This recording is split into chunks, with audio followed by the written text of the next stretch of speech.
Welcome to the Slop Temple. We pray this video helps.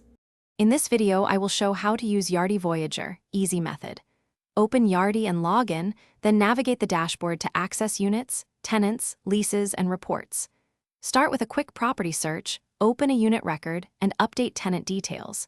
Use the lease module to enter rent, apply payments, and schedule recurring charges. Run built-in reports to verify balances and export data for accounting. Practice these steps to build speed and confidence. Open the property search, then filter by name or ID to find units quickly.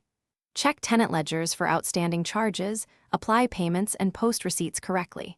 For lease renewals, copy terms, set new rent and effective dates, and confirm prorations. Use the batch tools for multiple transactions and reconcile with the general ledger. Always save backups and use test tenants when practicing today to avoid accidental changes in live data. Keyboard shortcuts and save searches will save hours in Yardi.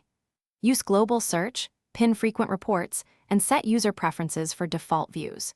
Configure notifications for lease expirations and rent delinquencies to stay proactive.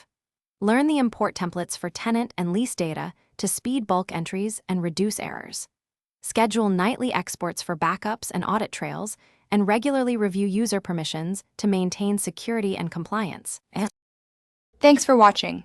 Consider subscribing if we helped you.